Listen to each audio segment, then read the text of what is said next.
esta sesión en el que vamos a hablar, pongo la presentación en grande, así la veis todos mejor. Vamos a hablar sobre la vuelta al colegio. Os he dicho que nosotros estamos especializados en la lectoescritura y en el área de la educación emocional, y de esto vamos a hablar. Vamos a hablar desde el punto de vista emocional, qué supone la vuelta al cole en general y qué supone específicamente este año, que es un año especialmente complicado. No voy a entrar en valoraciones de lo que se debe hacer y lo que no se debe hacer, porque no tengo absolutamente ningún conocimiento sobre la materia, digamos, a nivel médico, pero vamos a intentar entender qué supone la vuelta al cole emocionalmente hablando y cómo podemos acompañar, ¿de acuerdo? Desde la emoción, desde la empatía, desde la comprensión, en el fondo, de qué ocurre dentro de estos niños y estas niñas. Así que vamos allá. Vamos a hablar, en primer lugar, del cambio, porque al final la vuelta al colegio es un cambio. Es un cambio de rutina, un cambio de escenario, un cambio de ritmos, es una transición, es un espacio. Yo diría que la vuelta al cole es una transición de una etapa, en este caso, en este año que nos ocupa, especialmente larga, porque el colegio presencial, digamos, vino interrumpido en el caso de España en marzo, y por tanto llevamos ya muchos meses en casa, pero además han venido las vacaciones, que también han supuesto un nuevo cambio, un nuevo ritmo, y ahora entraremos en otras dinámicas. Y por tanto, al final es una etapa de transición, y como tal debemos entender que es una etapa que está ligada al cambio y al cambio de ritmos y de transiciones. Y esto conlleva un cierto ajuste. Entren los niños al colegio por primera vez o no, o estén escolarizadísimos y estemos hablando de niños que empiezan secundaria o que están en educación secundaria, hay un cambio, hay una etapa de transición, y por esto merece la pena entender esta etapa y acompañarla.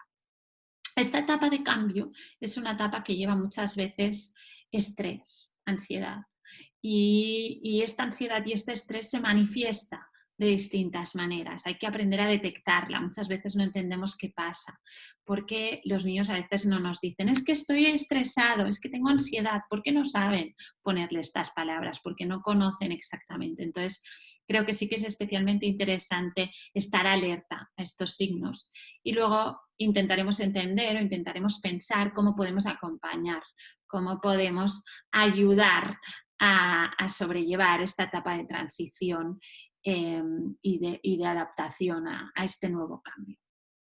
Vamos allá. ¿Cuáles son las emociones del cambio? Vamos a hablar de las emociones. ¿Qué es lo que ocurre delante del cambio? El momento del inicio escolar, como os decía, es un momento de cambio, de paso de unas ciertas rutinas, de un ritmo a un nuevo ritmo. Y este ritmo puede llevar parejo exigencias, puede llevar parejo miedos, puede llevar parejo incertidumbres, etcétera, etcétera. Y también mayores niveles de actividad, otras rutinas, otras estructuras en nuestro día a día, etc. Y por tanto, esta transición a unas rutinas que teníamos hasta que generamos otras lleva en mayor o menor medida ciertas dosis de ansiedad, porque la ansiedad no es nada más que aquella adaptación, la necesitamos para adaptarnos a la nueva realidad. Creo, además, que en este año que nos ocupa, además de estas emociones del cambio que lleva cada año, cada septiembre, en el caso de España, cada año que empezamos el curso, ocurre esta necesidad de readaptación y de transición. Además, estamos delante de un curso especial. ¿Por qué? Porque tenemos grandes dosis de incertidumbres, pero tenemos grandes dosis de incertidumbres los niños, pero sobre todo los adultos, y no llevamos bien la incertidumbre del adulto y por tanto nosotros en este caso también estamos especialmente ansiosos, especialmente preocupados. Y esto, como siempre decimos, los niños son esponjas y son capaces también de percibirlo y a su propia ansiedad a veces podemos en esta etapa añadir la nuestra. Además, este cambio que os decía, en el caso de este curso, quizás se va a dar en mayor medida, porque llevamos mucho tiempo en casa y por tanto hemos generado muchas rutinas y por tanto la vuelta a generar nuevas probablemente sea un poco más larga o presumiblemente más larga. ¿Qué es lo que ocurre delante de un cambio? Pues delante de un cambio nos hacemos, seamos o no conscientes, nos hacemos tres grandes preguntas. Y la respuesta a estas tres grandes preguntas va a ser lo que determine nuestro nivel de estrés y de ansiedad. La primera de ellas es, ¿será seguro? ¿Qué quiere decir será seguro? ¿Me voy a sentir bien en este nuevo espacio, en este nuevo lugar? ¿Va a ser seguro para mi salud? En este caso, ¿será seguro? Es una pregunta que seguro que nos resuena a todos, sobre todo también a los padres, a las familias, a los docentes, pero también a los niños, ¿no? ¿Me voy a encontrar bien? ¿Voy a estar bien en este nuevo lugar, en esta nueva rutina? En segundo lugar, ¿estoy preparado? ¿Tengo las habilidades que necesito tener para estar? En tercer lugar, ¿tengo éxito normalmente en estas situaciones parecidas? En la medida que le demos una respuesta u otra a estas preguntas, mi nivel de estrés será superior o inferior. ¿Qué quiere decir esto? Aquellos niños probablemente que han tenido históricamente adaptaciones complicadas, pues sí, probablemente las vayan a seguir teniendo, porque tienen un histórico. La respuesta a todas estas preguntas puede generar un alto nivel de estrés. ¿Qué podemos hacer? ¿Podemos cambiar estas preguntas? Pues no, no podemos cambiar. Son preguntas que nos vamos a hacer, que nos hacemos todos. Seamos o no conscientes, pero todos hacemos esta ecuación mental. ¿Podemos cambiar el entorno en el que se van a mover? Pues no, no podemos cambiar, no podemos decidir que nos gustaría que las cosas fueran de otra manera, porque esto no podemos cambiarlo de manera individual. Lo que sí podemos hacer es ayudar a pensar, ayudar a darle respuestas que nos ayuden a minimizar este nivel de estrés. Por tanto, cuando hablamos de acompañar, hablamos de esto, de intentar que estas preguntas que nos hacemos de manera inconsciente y que se van a hacer ellos de manera inconsciente, acompañar, hacerlas explícitas, acompañarlos a pensar en estas respuestas para minimizar esto, para minimizar el grado de estrés que estemos generando. La primera de ellas es, ¿será seguro? Cuando pensamos si será seguro, la respuesta, la emoción del cambio que hay detrás es el miedo. Tengo miedo a algo que no conozco. Los cambios implican de manera, digamos, directa, implican situaciones novedosas. Y las situaciones novedosas no las controlamos. Y cuando no las controlamos, se desencadena ¿qué? Se desencadena el miedo delante de ellas. Por tanto, el será seguro, la emoción que hay detrás de esta pregunta es tengo miedo. ¿Qué podemos hacer para acompañar esta emoción? Dejar espacio para expresar sus temores. Esto es importante. Los temores, en la medida que somos capaces de sacarlos hacia afuera, en la medida que somos capaces de expresarlos, en la medida que somos capaces de compartirlos, toman otra dimensión. Cuando el miedo se queda dentro, el miedo se hace grande. Cuando el miedo somos capaces de exteriorizarlo, podemos darle la dimensión que le toca y, por tanto, espacio para expresar estas emociones, este temor. Validar esta emoción. Es decir, no es cuestión de decir, no, no tengas miedo, sino que es cuestión de decir, te entiendo que tengas miedo. Yo también a veces tengo miedo, yo también tengo miedo delante de situaciones, pero tenemos que aprender a convivir, tenemos que aprender a pasar por encima de este miedo. Y por tanto, esto es importante, validar esta emoción y empatizar es importantísimo. ¿Qué actividades podéis hacer para conseguir esto? Para conseguir que expresen y para conseguir que para poder empatizar con ellos, para poder validar esta emoción. Si no la expreso, no puedo validarla porque ha quedado dentro tuyo. Por tanto, el segundo paso, que es este de la validación de la emoción y de la empatía, necesito un paso previo, que es expresar esta emoción. Os propongo que construyáis un termómetro del miedo. ¿Qué es un termómetro del miedo? Pues podéis hacer con una cartulina o con una hoja como un termómetro, un dibujo de un termómetro, y podemos poner distintos grados. Para detectar cada grado ponemos el grado 0, -1, -2, -3. Imaginaros si ponéis pues 1, 2 y 3. Ponéis la escala. Para detectar cada miedo vamos a reflexionar. El miedo número 3 o número 5 podéis poner la escala que queráis. ¿Cuál era? ¿Cuándo te sentiste lo máximo miedo? Pues sentí el máximo miedo, pues, y podéis participar los dos. Pues un día que me quedé encerrado en un ascensor y tuve mucho miedo. Este es el 5. Y así pensáis y hacéis la graduación y pensáis sobre los distintos grados del miedo, porque el miedo también tiene distintos grados. ¿Cómo vamos a jugar con este termómetro del miedo? Pues vamos a jugar pensando, cuando los veáis especialmente inquietos, vamos a pensar dónde estamos de este miedo, dónde está nuestra graduación, y podemos incluso apuntarlo y reflexionar.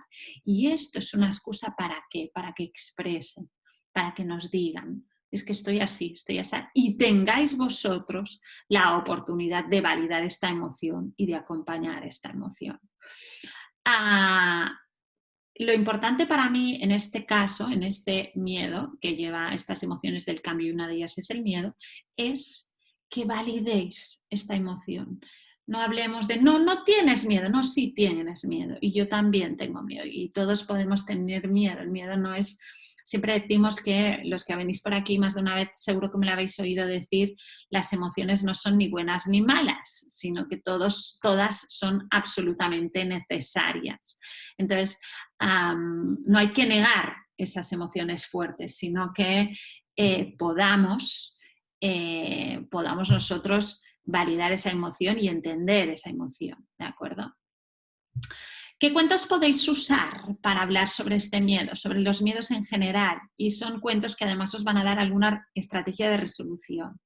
Ramón Preocupón es un cuento de Anthony Brown que explica la historia de Ramón, que tiene miedos, todo el tiempo tiene miedos a cosas totalmente inverosímiles, porque el miedo es lo que pasa, que el miedo, si dejamos que se apodere de nosotros, es irracional y podemos acabar teniendo miedo a absolutamente todo si dejamos que se haga grande, que es lo que le pasa a Ramón. Y al final le van dando opciones y al final es su abuela quien le consigue unos muñequitos que le llaman muñequitos atrapamiedos, que los pone debajo de la almohada, les cuenta su preocupación, su miedo, y durante la noche se los comen, ¿no? Este es un cuento para hablar sobre el miedo en general. No tengas miedo, de Eva Santana, es un cuento de cuentos. Hay 10 cuentos sobre el miedo y también es un material para reflexionar sobre por qué tenemos miedo y que no pasa nada por tener miedo. Y Los atrevidos dan el gran salto de Eva Punset. El Sapunset, perdonar, está mal, es un cuento en el que hablamos también, se habla específicamente sobre el miedo, y una idea muy maravillosa para mí, que el atrevido no es el que no tiene miedo, sino es el que, pese a tener miedo, consigue tener una mirada positiva, consigue movimiento, porque el miedo, si no hacemos nada, nos puede paralizar, y por tanto es una emoción a tener en cuenta. No se trata de no tener miedo, sino a sobreponerse al miedo. ¿Qué más emociones del cambio hay? Estoy preparado para esto que me viene encima, ¿no? para esta nueva etapa, para este nuevo curso. ¿Estoy preparado? ¿Qué hay detrás de esta pregunta? Detrás de esta pregunta está la preocupación. Hay una enorme preocupación. ¿Qué podemos hacer para que esta preocupación, para acompañar esta preocupación? Pues practicar la escucha activa. Y no es tan fácil practicar la escucha activa, pero es importante practicar la escucha activa. La escucha activa es la que dice menos y escucha más. Y muchas veces tenemos tendencia a los adultos, sobre todo con los niños, a decirles cómo tienen que hacerlo, dónde tienen que hacerlo, con quién tienen que hacerlo, etcétera, etcétera. Entonces, la preocupación necesita escucha y necesita escucha activa. Y la preocupación también necesita, por nuestra parte, la preocupación, si queda dentro, ¿qué genera? Genera el estrés, genera la ansiedad. Necesitamos aprender a detectar los síntomas de este estrés y de esta ansiedad para poder actuar sobre ellos y, por tanto, importantísimo. Luego hablaremos sobre pistas que podéis tener para detectarlos. ¿Qué actividades podéis hacer para liberar, para trabajar sobre esta preocupación? La primera que os propongo es una caja de las preocupaciones. Las preocupaciones, igual que los miedos, si las sacamos fuera, parece que les damos perspectiva, les damos de alguna manera dimensión. A veces si se quedan dentro se van haciendo grandes y esta necesidad de liberar, esa necesidad de expresar, la caja de las preocupaciones puede ser un buen mecanismo. Podemos crear una caja, podemos explicar que todos tenemos preocupaciones y podemos escribir, dejar espacio para que ellos puedan escribir aquello que les preocupa y dejarlo en la caja de las preocupaciones. A veces esta caja de las preocupaciones sirve solo para escribir y allí hemos liberado.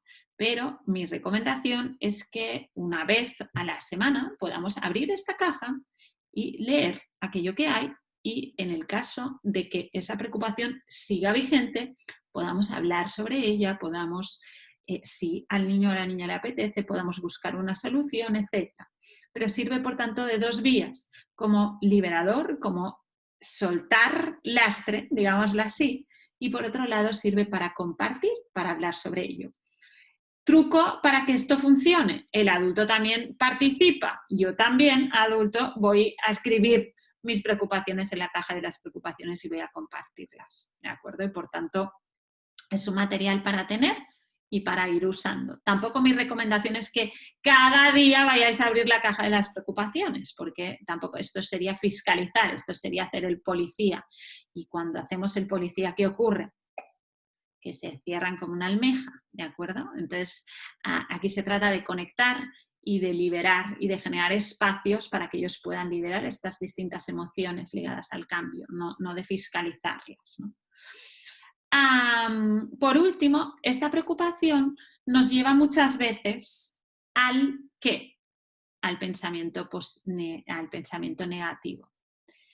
Estoy preocupado porque, ¿y si no me toca una profesora que me gustan? ¿Y si no me toca con mis amigos? ¿Y si cuando llego a clase, y si me contagio del virus? ¿Y si me molesta mucho la mascarilla? ¿Y si no puedo estar con mis amigos en el patio? ¿Y si? Todas estas preocupaciones vienen de hacernos pensamientos negativos, ponernos en el peor escenario. Por tanto, creo que hay que fomentar este pensamiento positivo. Luego os doy algunos trucos para apoyar en este pensamiento positivo. Cuentos para pensar, para reflexionar sobre la preocupación. Os comparto La preocupación de Lucía, de Tom Percival, en el que es un cuento en el que habla sobre qué ocurre cuando estamos preocupados. En el fondo, la preocupación nos lleva a un pensamiento negativo y de nuevo nos paraliza. Entonces, ¿cómo podemos darle la vuelta a esta preocupación y tener una mirada positiva que nos lleve a la acción, ¿no? Una persona muy querida por mí hace unos años me decía: María, no te preocupes, ocúpate de aquellos problemas que no te puedes ocupar, olvídate, no te preocupes, porque no puedes hacer nada por ellos. Pues un poco la visión de este cuento es un poco esta, ¿no? Toma acción, no te quedes en la preocupación. Tercera gran emoción relacionada con el cambio. ¿Suelo tener éxito? ¿Qué hay detrás de aquí? De cuál es la emoción. Confía en ti. Confía en ti. Tienes aquello que necesitas en tus manos. Está en tus manos. Puedes. ¿Qué podemos hacer? Dar perspectiva. Los niños a veces, cuando estamos delante de una situación emocionalmente fuerte nos cuesta tener perspectiva, nos cuesta ver lo que ya hemos hecho, nos cuesta ver el camino recorrido. Hay que dar perspectiva, hay que decirles lo que ya han hecho, lo que ya han conseguido y todo con sus propios recursos. Y además de transmitir nuestra confianza en ellos y nuestra tranquilidad. Os decía al principio que el inicio del curso al final es una etapa de tránsito, es una etapa de cambio y lleva pareja cierta ansiedad. Y os decía que este año creo que los índices de ansiedad serán superiores. ¿Por qué? Porque el cambio es más grande, porque llevamos mucho más tiempo en casa de lo que hemos estado probablemente nunca. Y además, nosotros los adultos también tenemos un grado de ansiedad importante y esto se transmite. Creo que aquí el adulto, nosotros tenemos que hacer un ejercicio importantísimo de confianza en general, de confianza responsable, pero de confianza en nuestros hijos, de confianza en el propio sistema, etcétera, etcétera, porque necesitamos rebajar estos índices. Nosotros estamos muy angustiados, vamos a transmitir esto, sin duda, y por tanto hay un ejercicio por parte del adulto importante de autocontrol también y de confianza en ellos mismos. ¿Qué actividades podemos hacer? Podemos hacer el árbol de las cualidades, que es un árbol, podéis dibujar un árbol y buscáis aquellas cualidades que tienen y les pedís que en cada una de las hojas, pintáis un árbol con distintas hojas y en cada una de las hojas escriban una cualidad, ya sea una cualidad que les guste positiva, una cualidad que no les guste tanto, pero algo que les defina.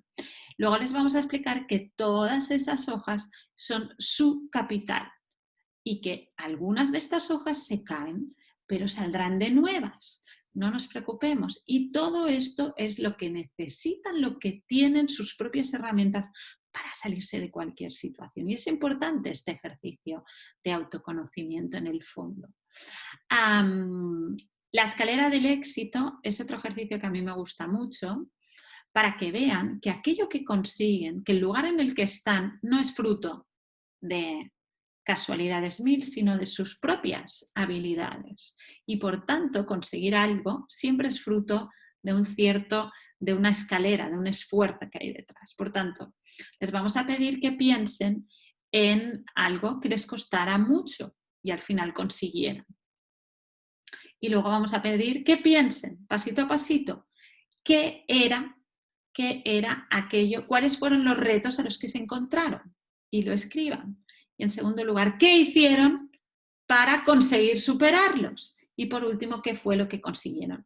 A mí me parece que esta confianza y esta perspectiva necesitamos trabajar con ellos estrategias de metacognición, es decir, de pensar en lo que ya tienen en sus manos, de lo que han conseguido ya con sus propias habilidades y por tanto darle la vuelta, ¿no?, a todo lo que tengo. Ese es mi capital para enfrentarme a una situación novedosa. ¿Qué cuentos podemos usar para trabajar esta idea del autoconocimiento y todo aquel contenido, todo aquello que tenemos en nuestras manos? El gran libro de los superpoderes de Rocío Bonilla me encanta, es un libro que habla sobre que todos somos distintos, pero todos tenemos algo especial y ese algo especial nos ayuda de alguna manera en cada una de las situaciones.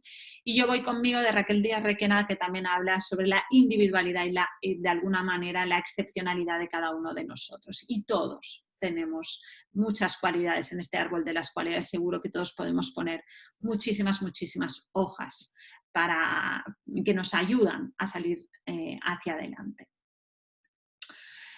Hablábamos sobre el pensamiento positivo y os decía que me parece importantísimo fomentarlo y me parece que de alguna manera podemos y debemos trabajarlo con ellos. El lenguaje es una de las mejores maneras que tenemos y tenéis que estar atentos a aquello que dicen. Una preocupación, es que no conozco cómo va a funcionar el cole, no conozco las reglas, no conozco las dinámicas nuevas. Esto es preocupación. Pensamiento positivo, mi nuevo profesor, mi nueva profesora me van a explicar, me van a enseñar cómo funcionan las cosas en nuestra nueva etapa y yo voy a tenerlo claro. Ahora no lo sé, pero me lo van a explicar y me van a acompañar. Por tanto, ¿qué es lo que hay que hacer? Darle siempre esa visión positiva delante de una preocupación, darle siempre. Es que no conozco a nadie, me he cambiado de clase o me van a separar de mis amigos, pero es que eres bueno haciendo amigos, no te cuesta, eres buen amigo de tus amigos, no los vas a perder. Es que tengo miedo, eres valiente, tienes miedo, no pasa nada, pero vas a sobreponerte a este miedo. Por tanto, es importante que estemos atentos a esa verbalización para poder darle la vuelta. Otra estrategia que muy interesante para fomentar este pensamiento positivo, el pensamiento negativo que va muy ligada a esta preocupación es usar una palabra que es, como decía Mary Poppins, con poder maravilloso, y es la palabra afortunadamente. Cada vez que digan, ostras, es que vamos a tener mascarilla, vamos a tener que llevar mascarilla. Afortunadamente vamos a llevar mascarilla. Y eso quiere decir que vamos a poder ir al cole, no te preocupes. ¿Vale? Cada vez que haya una verbalización, darle la vuelta y meter la palabra afortunadamente. La palabra afortunadamente, ¿qué comunica?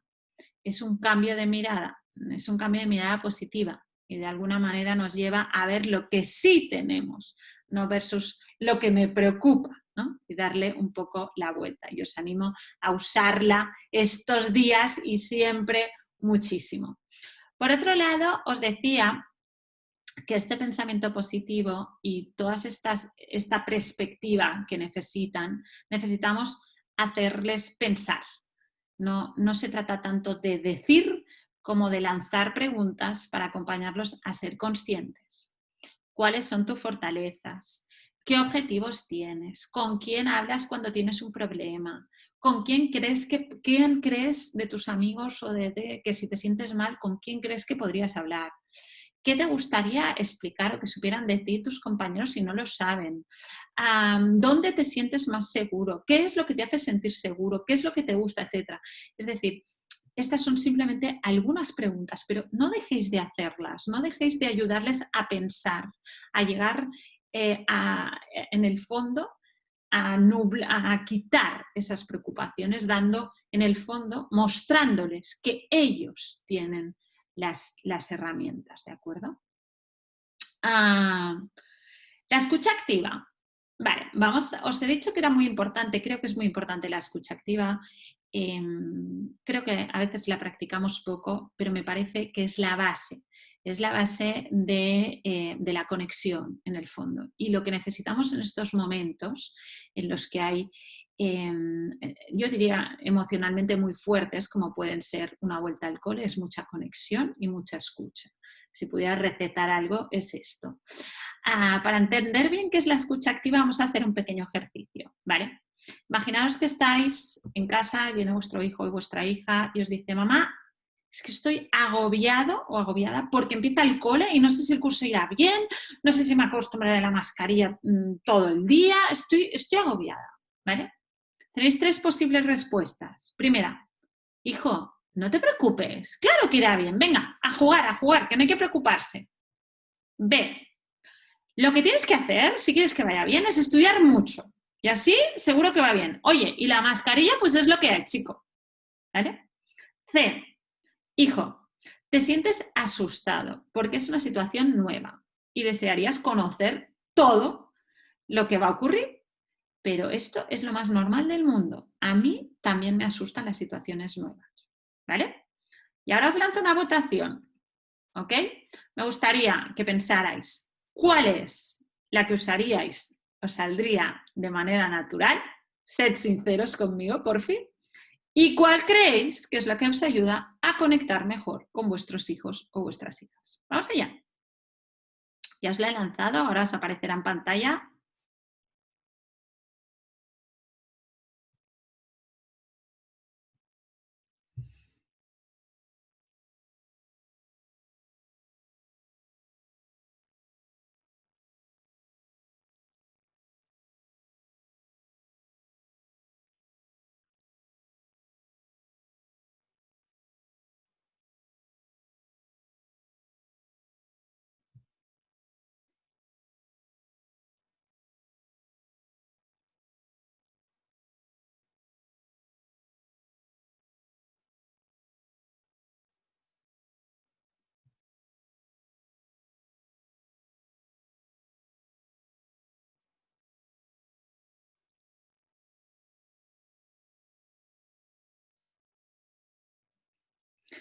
Venga, 5 segundos más para los últimos rezagados. Ya llevamos 1 minuto. 5, 4, 3, 2. Nadie más vota. Y 1. Vale, os comparto los resultados. ¿Qué opción usaríais más a menudo? El 45% habéis dicho la A. Es la que nos sale. No te preocupes, claro que irá bien, venga a jugar. ¿Por qué? Porque no queremos que se queden en esta preocupación, no queremos que se queden en este pensamiento y pensamos que si no le damos importancia, este pensamiento probablemente marchará. ¿Vale? ¿Pensáis que marcha? Pues yo creo que no. Probablemente no marcha. Se queda dentro. ¿Qué hemos hecho? No hemos dado la importancia que ellos le están dando a ese momento. El 40%, me habéis dicho la C, genial. La C nos da por otro lado y un 15% habéis dado la opción C. Habéis dicho, si estás preocupado, lo que tienes que hacer es estudiar. Les habéis dicho lo que tienen que hacer. Si estamos hablando de acompañamiento emocional, la opción que nos iría bien, la opción que acompaña es la C.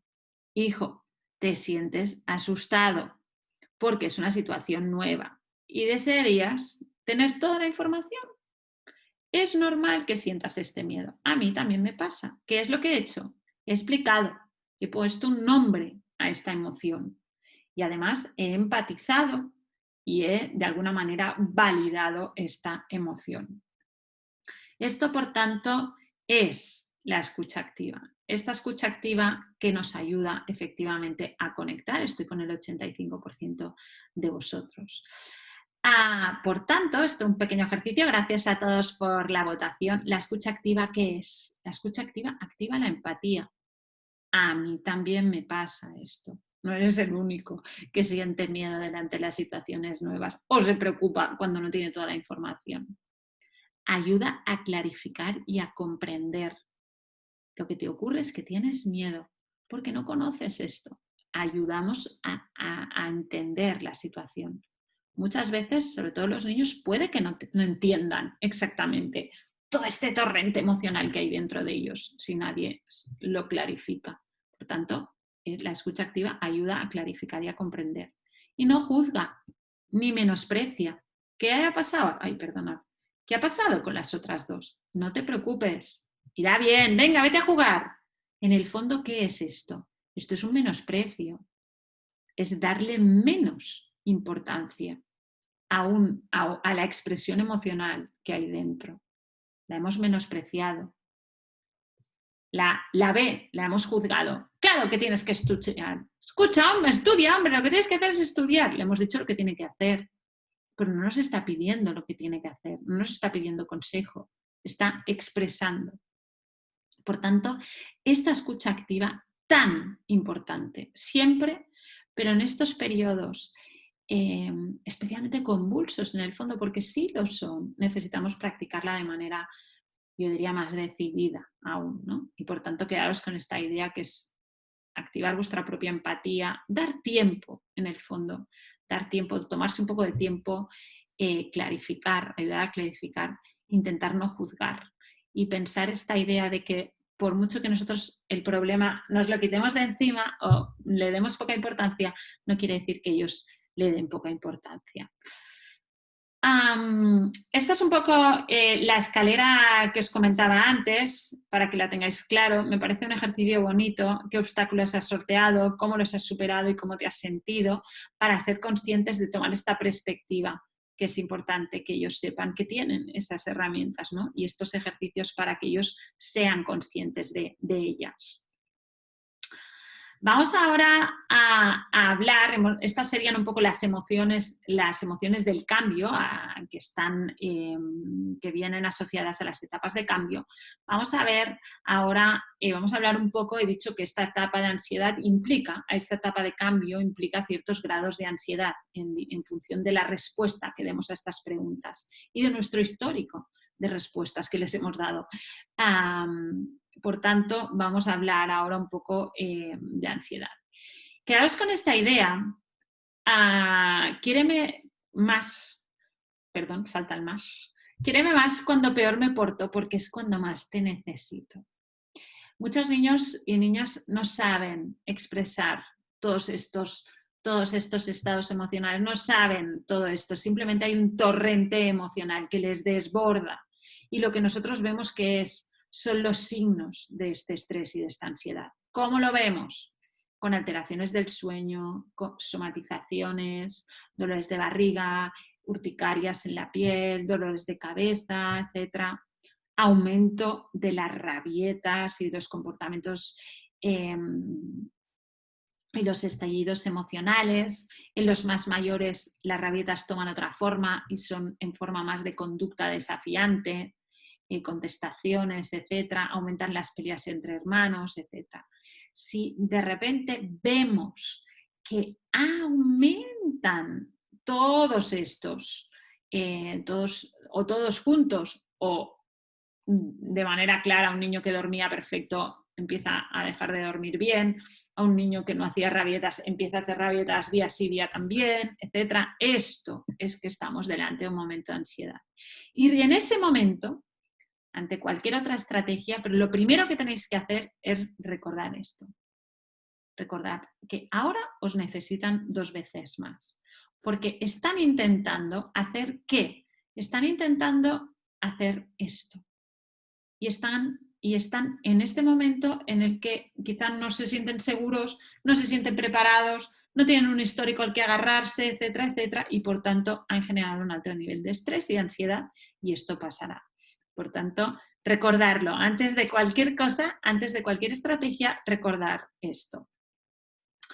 ¿Qué podemos hacer? En primer lugar, ayudarles a entender el efecto que tiene la ansiedad en su cuerpo. La semana pasada, los que vinisteis por aquí, no sé si hay muchos o no, pero hablábamos sobre distintas técnicas de relajación y de meditación y os comentaba hasta qué punto es importante el estrés se siente en nuestro cuerpo, se aumenta nuestra respiración, aumenta nuestro ritmo cardíaco, hay tensión muscular, etcétera, etcétera. Cuando estamos en periodos, cuando nos sentimos ansiosos, hay un efecto en nuestro cuerpo y es importante aprender a detectarlo. Es una pista que nos da nuestro cuerpo para entender en qué estado estamos y por tanto hay que explicarles a los niños esto y ellos tienen que entenderlo. Os contaba la semana pasada que la primera estrategia para superar o para gestionar el estrés es entender qué es el estrés y esto sirve para adultos y sirve para niños. Recordad también que os decía la semana pasada que el estrés, por mucho que nos parezca que es cosa de adultos, no es verdad, sino que sabemos que aquellas mentes en construcción, es decir, en la infancia y digamos, al inicio y al final del ciclo vital, los más pequeños y los más mayores son quienes más sufren los efectos del estrés y por tanto, en el caso de los pequeños, la manera como gestionemos el estrés en la infancia va a marcar cómo lo gestionamos en la edad adulta y por tanto aprender a gestionar este estrés es importante. ¿Qué podemos hacer? Recordar momentos de calma en momentos de estrés y fijarnos en cómo está nuestro cuerpo, ayudarles a hacer un escáner corporal para ver cómo se sienten, cómo está y por tanto aprender a mirar hacia adentro es importante, aprender a escuchar el cuerpo es importantísimo. Os decía, una de las estrategias, un material que nos funciona bien son las tarjetas Biodot, que son unas pequeñas pegatinas que uno se pone y marcan el nivel de estrés, ¿no? Van cambiando de color en función de cómo nos sentimos. Los encontráis también en anillo, a veces. No sé si los habéis visto, cuando te lo pones y este anillo cambia de color en función de cómo me siento. Y luego os comparto el cuestionario cómo me siento cuando estoy estresado para reflexionar sobre esta mella del estrés. Empezar a conocernos, empezar a escanearnos. Hemos hablado de alteraciones del sueño.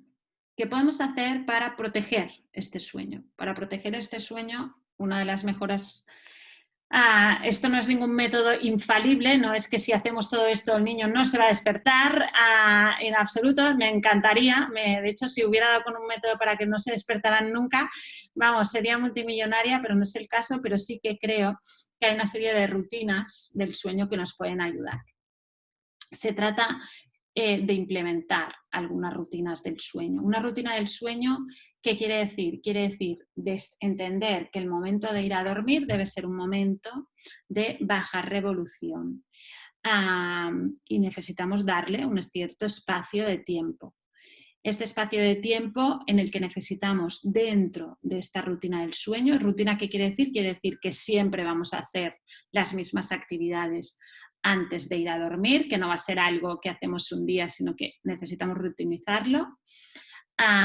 Estas actividades que están pensadas para este momento de dormirse son actividades que nos tienen que ayudar a calmar este cuerpo que cuando estoy estresado tiene todas esta huella, digamos, ¿no? Que genera la ansiedad, necesitamos calmarla. Entonces, ¿qué podéis hacer?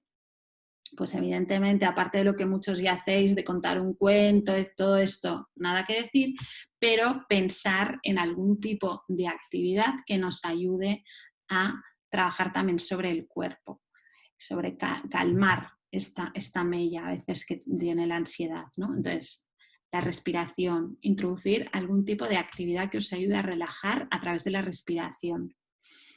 Una de las cosas que más se altera cuando nos sentimos ansiosos es nuestra respiración. Vamos a hacer el efecto contrario, vamos a hacer respiraciones profundas para volver a un estado de calma. Para mí la respiración es una de las estrategias más fáciles y que más ayuda a los niños. No necesitamos grandes cosas, solo enfocar la atención en mi respiración. El método 4-7-8, por ejemplo, 4 de inhalar, 7 de tener y 8 de exhalar. Está demostrado que ayuda a calmar, pero las estrategias que os comentaba la semana pasada, como la del 8, ¿no? de tener un 8 con la mano, inhalar en el medio, aguantar y exhalar al resto, o las piedras de la respiración que os contaba. Cojo una piedra, inspiro, me la cambio de mano, expiro, la dejo, exhalo y la dejo.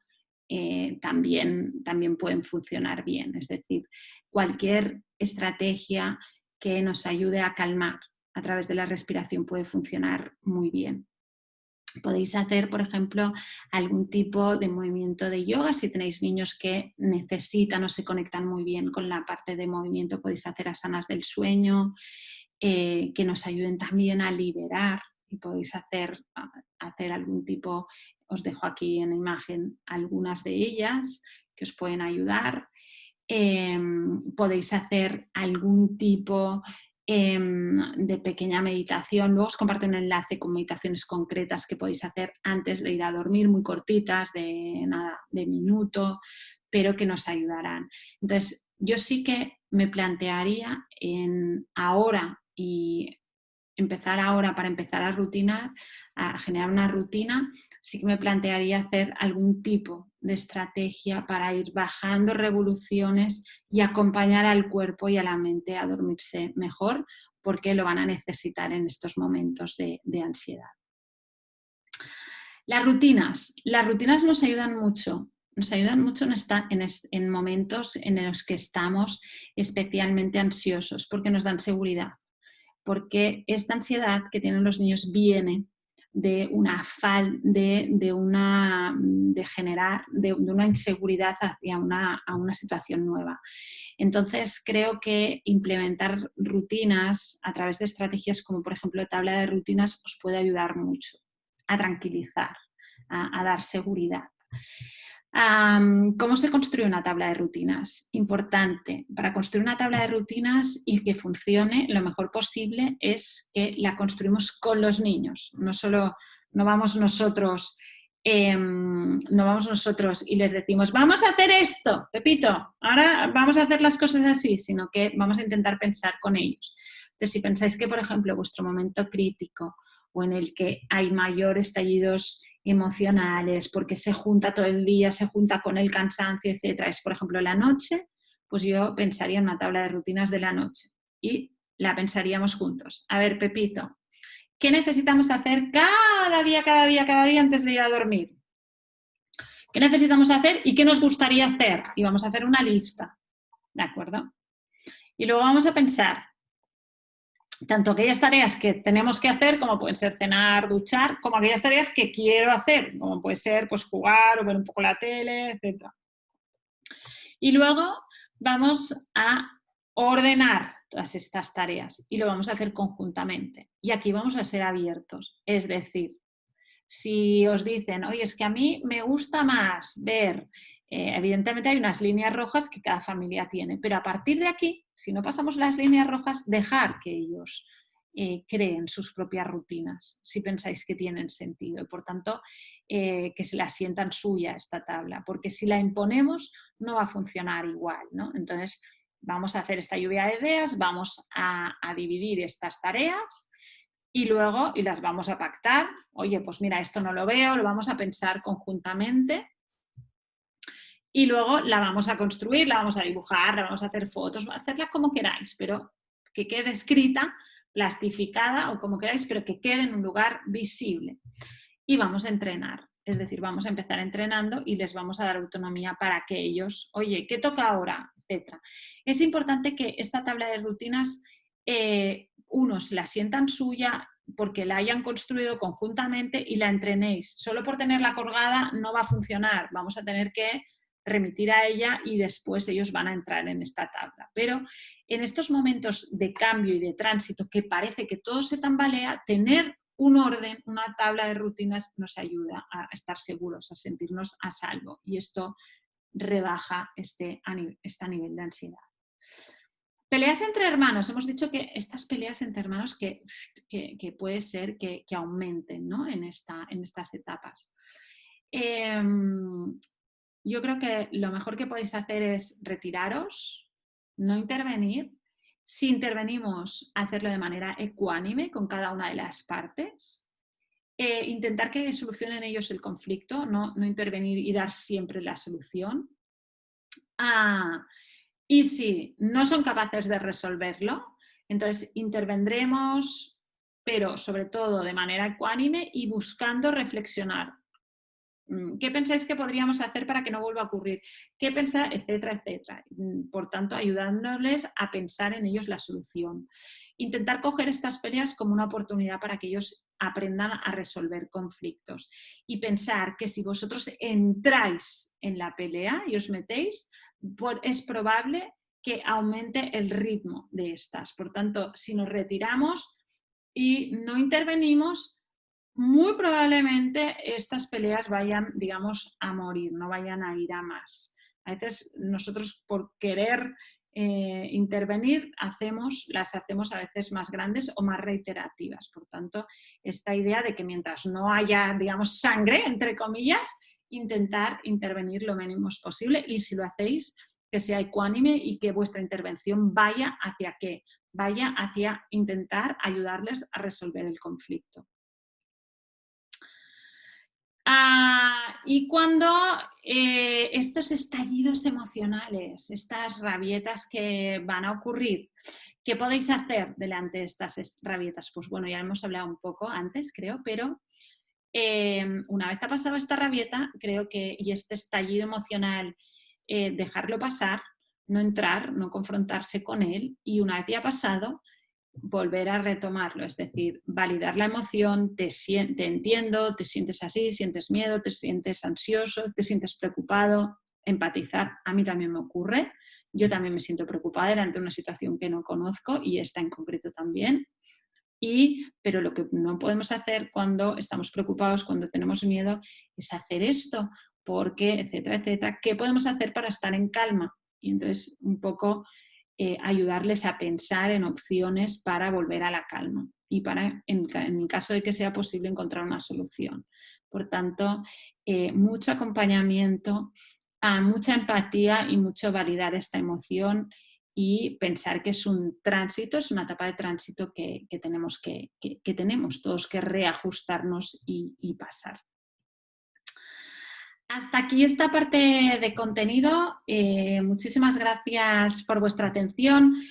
Antes de pasar a la parte de preguntas, nada, simplemente dejarme explicaros un poco brevemente algunos de nuestros cursos que os pueden interesar, bastante, no específicamente de esta materia, pero sí en relación a todas las áreas de educación emocional. Tenemos un curso he hablado de cuentos hoy, bastantes cuentos. Tenemos un curso que se llama Taller de las Emociones, que es un curso de educación emocional a través del cuento, en el que son una serie de cuentos preparados para que podáis trabajar todas las áreas socioemocionales con actividades, con prelectura, poslectura, etcétera, y es un cuento para aquellos que queráis trabajar la educación emocional desde el cuento, un curso 100% práctico, listo para ser usado. Ahora os colgaré por aquí el enlace. Y luego tenemos otro curso que es el curso de Educar en Inteligencia Emocional, que es un curso distinto, es un curso en el que pasamos, os vamos acompañando en cada una de las áreas de las 5 competencias socioemocionales básicas: el autoconocimiento, el autocontrol, la habilidad social, conciencia social y la toma de responsable de decisiones, y encontráis actividades para hacer con los niños para gestionar las distintas áreas, actividades de reflexión para padres o para adultos, para docentes, y además tenemos talleres vivenciales para cada uno de los bloques en los que conectamos, etc. Es un curso súper completo con estas dos vertientes. Por un lado, actividades para los niños y por otro lado, actividades de reflexión para el adulto muy, muy interesantes. Os los cuelgo a los dos por aquí. Uno, el curso de Taller de las Emociones, es un curso que podéis empezar desde ya, es un curso y que está todo el material colgado y entráis cuando queréis. Y el curso de Educar en Inteligencia Emocional es un curso que sí que tiene una fecha de inicio y finalización porque va muy guiado, con talleres, etcétera, y empieza el 28 de septiembre, por si a alguien le interesa. Dejadme un segundo, que os voy a colgar la información de los cursos por aquí. Por si a alguien le interesa, y os voy a colgar también, mientras escribís vuestras preguntas, en caso de que las tengáis, en el apartado preguntas y respuestas. Os recuerdo, os voy a colgar también los enlaces. A ver, dejo de compartir por aquí y ahora voy a compartir por aquí. Ahí, a ver. Vale. Si vais a nuestra página y filtráis aquí en cursos de educación emocional, veréis, a ver, ahora es que no le había dado, perdonad. Este es el enlace del curso de Educar en Inteligencia Emocional. Aquí tenéis toda la info. A ver, un segundo, que os lo voy a colgar por el chat.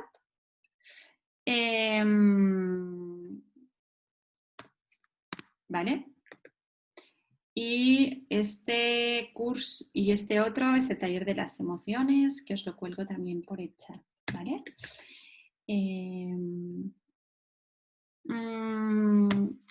Por aquí. Y luego os dejo en el blog, os dejo el blog filtrado por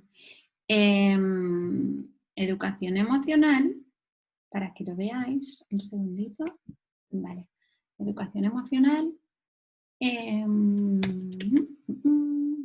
Os dejo el enlace con toda la info sobre temas varios de educación emocional, y os dejo también, tenemos el apartado vídeos. Para los que tengáis Pinterest, súper fan, soy súper fan. Tenemos toda la información nuestra, tanto nuestra y todos los posts que hemos escrito. Os decía al principio que nosotros llevamos 6 años compartiendo información y cada semana escribimos y hacemos vídeos, con lo cual imaginaos la cantidad de posts publicados que tenemos. Los tenemos todos bien ordenaditos en Pinterest, que esto ya es un plus, pero además tenemos información de gente que nos interesa. Entonces, os voy a compartir de vuelta al cole, ¿vale? En el que hay bastante info. A ver si puedo. Ay, ahora no puedo. ¿Por qué? A ver. Ok. Este es el de vuelta al cole, por si os interesa. Y os comparto también el de educación emocional, que creo que también os puede gustar bastante, ¿vale? Dicho todo esto, por mi parte, ya veo que hay más preguntas. Vamos allá. A ver. Vale, Sofi. Esto del pensamiento positivo, no sé si es mi impresión, pero no se puede llevar atrás la par con la negación de los sentimientos de niños, es decir, que por buenas intenciones estemos negando lo que ellos nos expresan. No, no entiendo muy bien la relación entre esto. Al final, el pensamiento positivo es intentar mirar el vaso medio lleno. Si estoy preocupado, lo primero que he dicho, y creo que lo he hecho en todo el rato, toda la presentación, es que hay que validar esta emoción.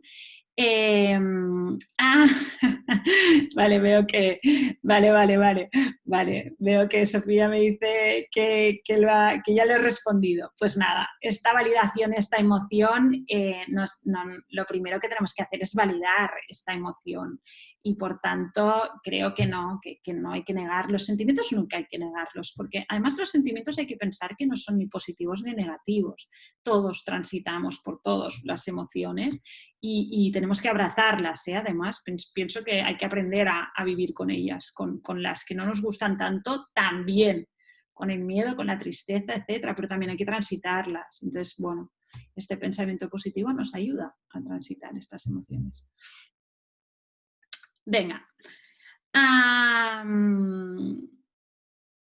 Este año será complicado, sí, como dice Susana, será complicado, pero o sea, lo haremos y hay que ir a por ello con un pensamiento positivo, con una mirada positiva sobre todo y sobre todo mucho acompañamiento. Creo que siempre pienso que es importante este acompañamiento, pero quizá este año doblemente, lo es doblemente y tendremos que mirar también hacia nosotros, el adulto, que también creo que a veces muchas de estas incertidumbres y estos miedos, incluso nosotros los tenemos mayores que los niños y por tanto también hay que hacer nosotros un ejercicio de confianza y de autocontrol en el fondo.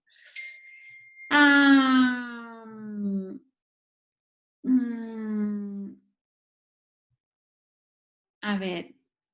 Hola María desde Chile. Andrea, hola Andrea.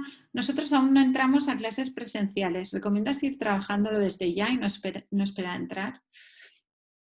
Yo todo esto que, bueno, depende de cómo veamos al niño. Es decir, el niño es probable que no esté en una situación de transición y de cambio si no ve que va a ir al cole. Es decir, cuando se da estas emociones del cambio que os compartí hoy, pues cuando el niño vea que efectivamente va a cambiar su rutina. Entonces, si para él o para ella no va a cambiar, no creo que tenga demasiado sentido. Ahora, todo lo que he explicado, esta escucha activa, este pensamiento, todo esto puedes practicarlo y puedes empezar a trabajarlo desde ya, por supuesto.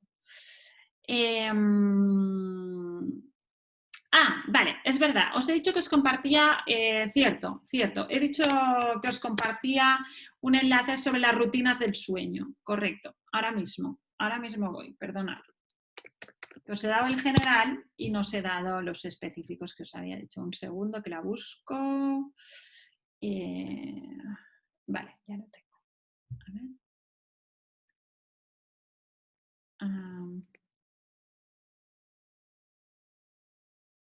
Vale. A ver. Vale. Os lo dejo en chat. Ahí van. Vale. Buenas tardes.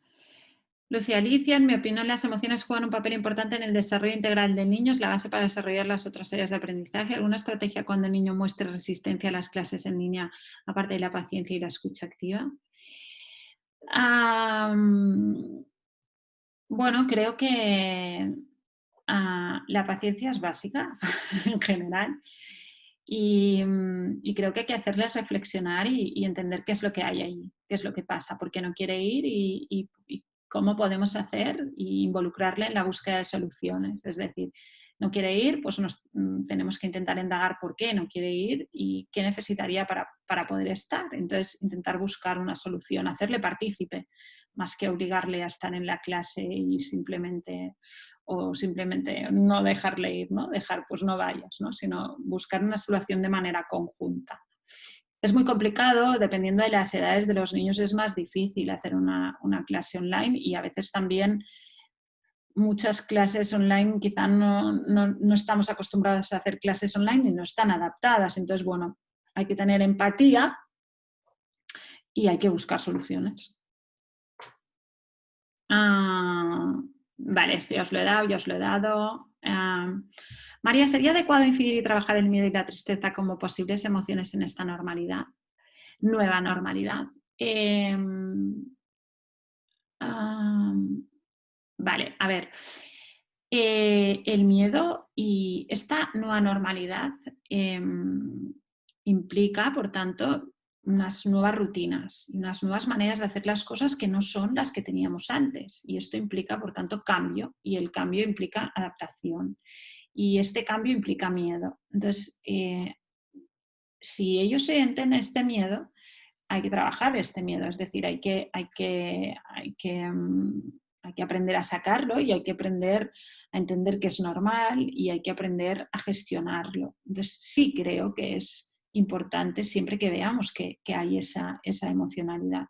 Como os decía, las emociones no son ni buenas ni malas, todas responden a un hecho que ha ocurrido a nuestro alrededor y todos sentimos miedo y todos sentimos tristeza y todos sentimos enfado y por tanto lo que ocurre muchas veces es que no queremos.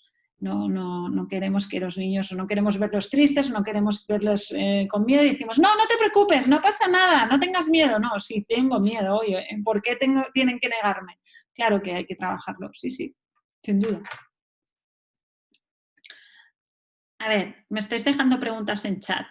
Si me las copiáis en preguntas y respuestas no las voy a perder, ¿vale?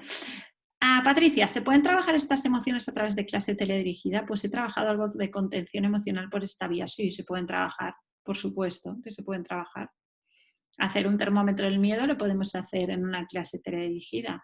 Nosotros hacemos, yo os decía que nosotros llevamos 6 años haciendo clases de formación online, haciendo talleres. No sé si hoy por aquí no os veo, no sé quién sois, pero no sé si hoy por aquí hay alumnos o exalumnos nuestros y nosotros en nuestros talleres online hacemos muchísimas dinámicas que nos ayudan a trabajar todas estas áreas y lo hacemos online. Sí, os paso el cuestionario, os lo busco ahora un segundo. Si no lo encuentro ahora rápido, ahora lo paso. Un segundo, a ver. El cuestionario del estrés.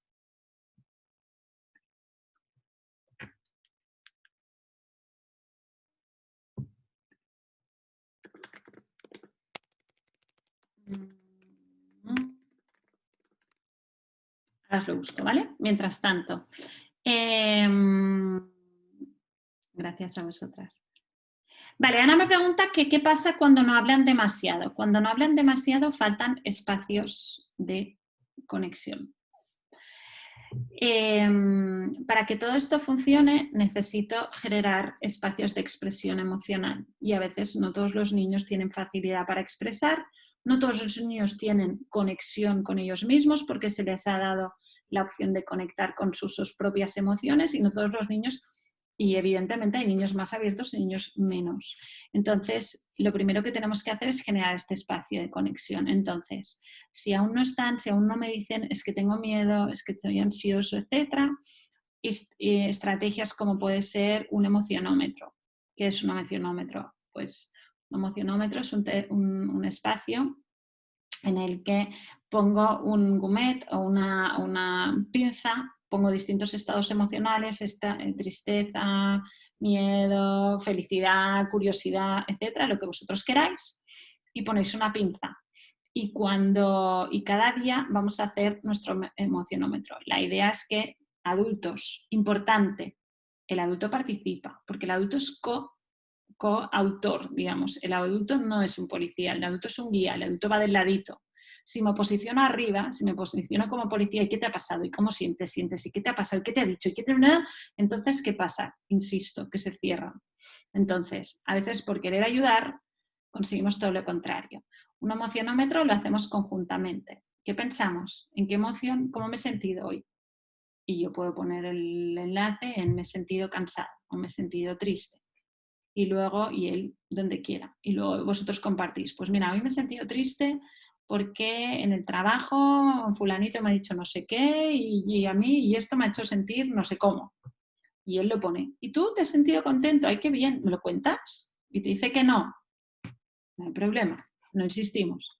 Pero mañana volvemos.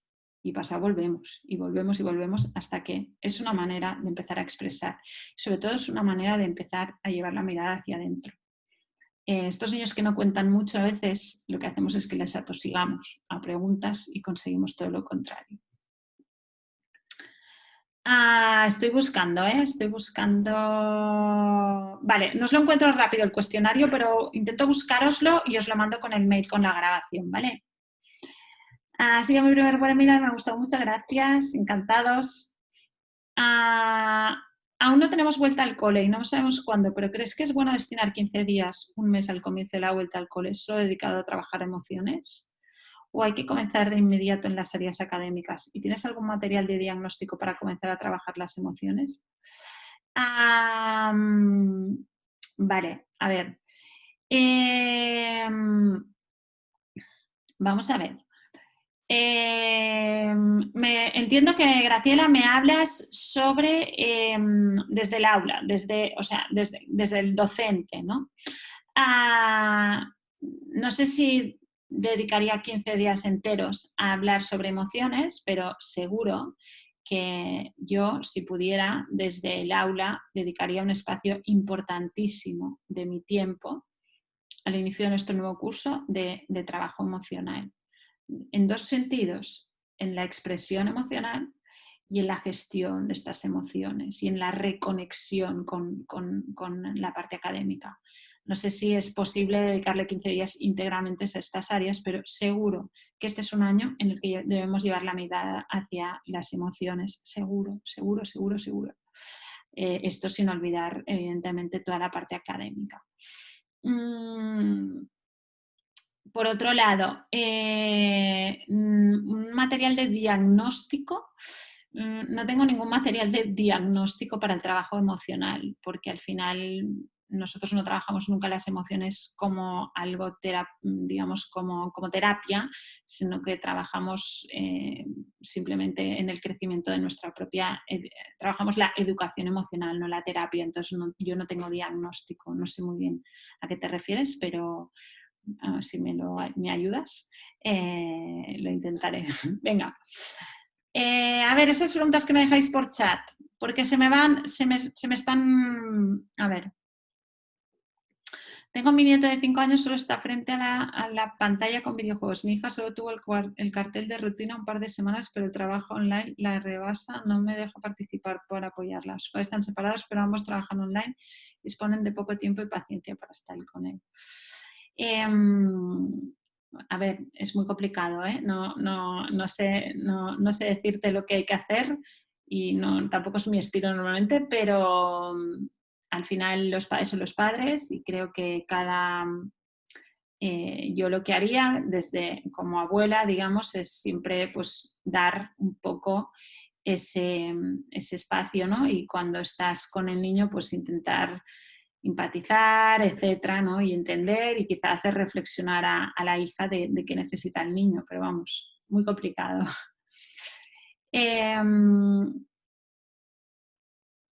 Antes de llegar al aula la llevaría al claustro. Miremos cómo estamos nosotros porque nuestros miedos serán sus miedos. Sí, totalmente de acuerdo. Hay que trabajar también mucho, mucho con el adulto.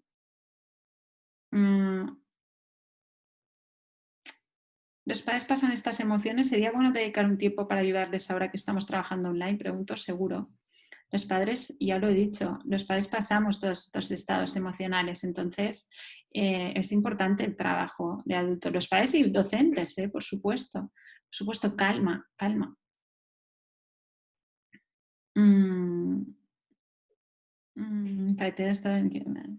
Estoy de acuerdo, no hay emociones ni buenas ni malas, todas van un ritmo, todo está en la connotación que le da el adulto cuando observa dicha emoción en el niño, totalmente. Antes de compartir conocimientos y por otro lado preguntarte qué formación me gusta este campo de actividad, soy recién graduada en psicología. En el área, no soy graduada en psicología, tengo estudios de, soy guía de disciplina positiva, soy coach de familia y bueno, y tengo un máster también en educación emocional. Entonces, bueno, eh, esto. Hay muchas cosas y también tengo formación en comunicación no violenta y toda un poco de todo lo que hemos dicho por aquí, de todo lo que he dicho diciendo, pues bebe todo esto de lo que hemos hablado hoy.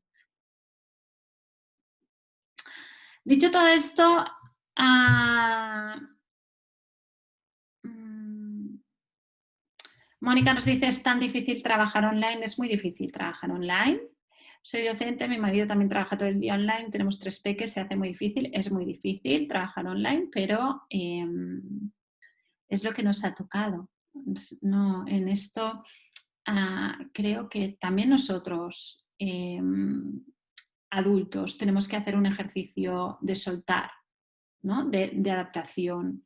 Es decir, es muy difícil trabajar online, es muy difícil llevar la mascarilla, es muy difícil no vernos con nuestros amigos y estar celebrando, pero es lo que nos ha tocado vivir. Entonces, hay que verle el afortunadamente, ¿no? Meter el afortunadamente de tal. Estamos difícil trabajar online, pero afortunadamente tenemos trabajo. Por tanto, hay que hacer este ejercicio porque no nos queda otra. No, no. Yo siempre les digo lo mismo, ¿no? Que hay cosas que podemos controlar y muchas que no las podemos controlar. Esta situación no la podemos controlar y por tanto hay que aprender a surfearla, ¿no? Hay que aprender a pasar esta tormenta lo mejor que podamos. Naira, ante todo, vale. ¿Alguna pregunta más que me haya dejado por contestar o lo tengo todo?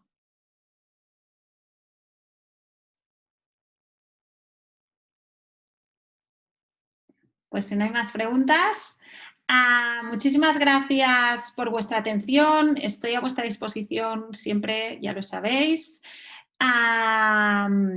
Y nada, mucha suerte a todos, muchos afortunadamente, es hacerme caso.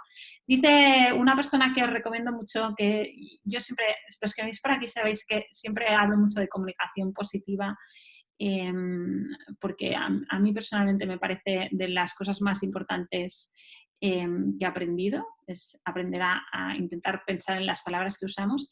Y una de las personas que sabe muchísimo más que yo sobre el tema es Luis Castellanos, y Luis Castellanos dice una frase genial, que si cuidas de las palabras que usas, ellas van a cuidar de ti.